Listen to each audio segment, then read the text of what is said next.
Hello everybody and welcome back to the Not Applicable Formula 1 channel after the Spanish Grand Prix. The hype was massive going into this weekend after the changes to the final sector, and we definitely saw some more overtaking, but the tyre wear also stretched out the field massively. So let's get straight into it and talk about my 3 winners and 3 losers from this weekend. The upgrades to the Mercedes car looked pretty good in Monaco, but they looked incredible in Spain. Considering they have completely changed the aerodynamic package of that car, the race pace they were able to extract was just insane and led to a well-deserved double podium finish. Lewis Hamilton managed to come home in second place. Alright, he may have been 20 seconds behind Max Verstappen, but still a second podium finish of the season and a second place finish can't be overlooked. He was pretty negative this weekend though, considering how happy he was about the Mercedes car in Monaco. After free practice in Spain, he still didn't quite have it nailed. Actually, even in quali, he was quite surprised with how high he managed to finish. However, he did also lose his front wing in a collision with his teammate in Q2, so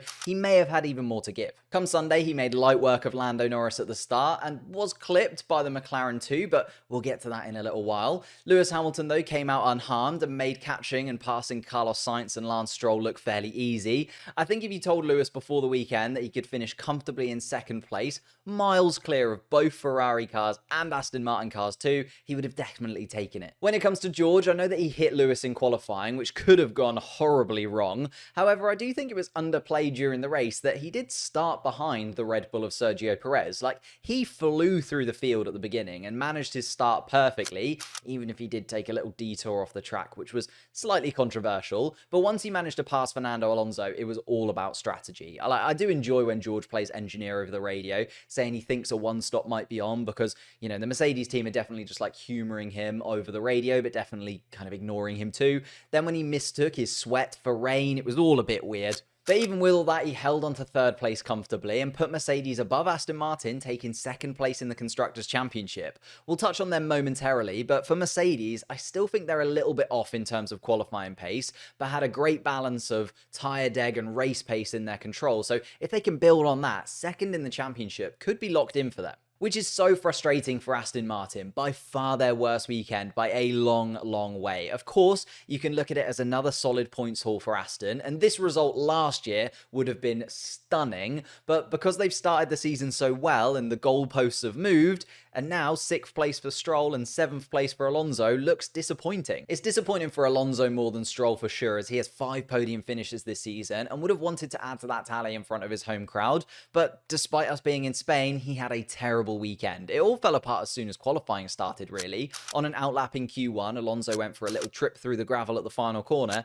and did some real damage to the underside of his Aston Martin car, which, considering he's been hit by Stroll and Sainz and many barriers this year and just kept going, we seem to finally found something that actually damages that Aston Martin car. Throughout qualifying, they were taping parts of the floor back together and nursing the car as much as possible, managing a P8 starting position, which by his standards this season is pretty poor. Then in the race, his pace didn't really get much better. It makes you wonder if they had replacement parts for all of the damaged floor parts, as they did bring upgraded parts this weekend, but that's just speculation. What we do know is their tyre degradation was rubbish. Stroll was undoubtedly the biggest loser because of the tyre degradation problems. In his first stint, they were just not up to scratch, and even though he jumped up into the podium places off the start line, he had no defense when the likes of Hamilton and Russell started flying past him. Even Sainz, who also had problems with his pace on the soft compound tyre, was able to keep ahead of the Aston Martin fairly comfortably, which is a stark contrast to what we saw in the opening race in Bahrain, where Alonso came to life at the end because the Aston Martin was superior when it came to its tyres. They were still the 4th fastest team and finished ahead of the midfield Alpines and Alfa Romeos, but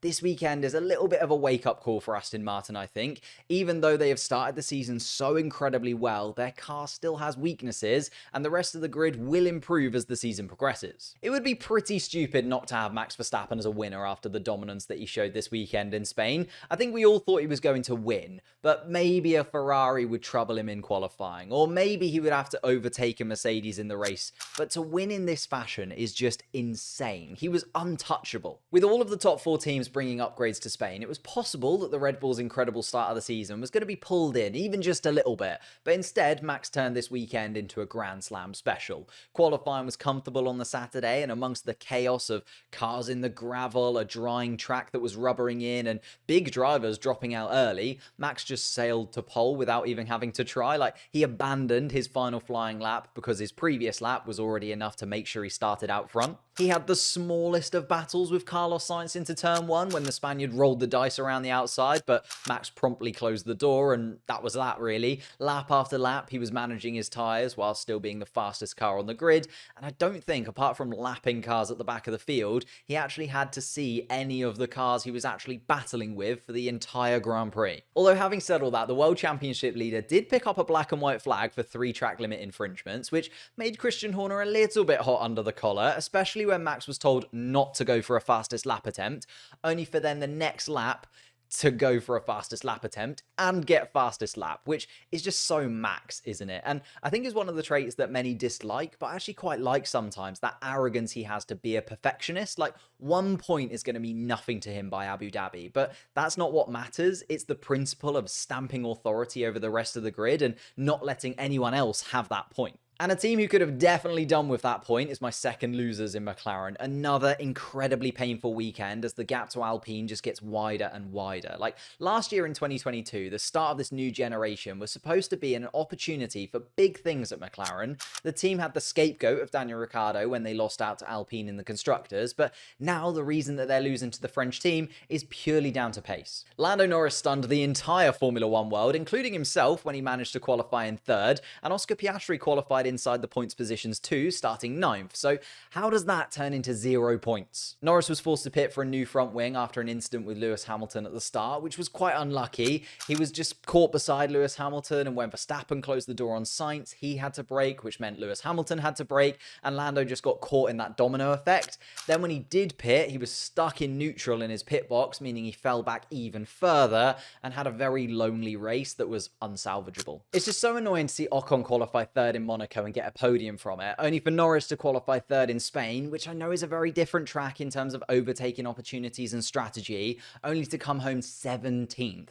I think McLaren might find themselves in a little bit of a gap now in the standings. They are nowhere near Alpine, but they'll probably finish ahead of the rest. My third and final winner has to be Zhou, who I think has been a little bit underrated this season at times. The Alfa Romeo car has been pretty terrible throughout the 2023 season for the most part, but this weekend Zhou found some race pace and was flying. The midfield scrap between Hülkenberg, Tsunoda and Zhou went on all Grand Prix long and was actually really entertaining to watch all the way through. All of the moves between them were really level-headed, and I feel like in previous years we'd have definitely seen someone lock up or make contact during the race, but instead all 3 swapped places multiple times without any problems. That was until a tiny little run-in between Tsunoda and Zhou towards the end of the Grand Prix saw Zhou forced wide, which led to the steward's investigation and resulted in Tsunoda being dropped from P9 to 12th, meaning that Zhou came out on top of that battle and got himself an extra point. But the real reason I'm impressed with Zhou there is I think a lot of drivers with his level of experience might have just stuck in there and taken a bump. Like,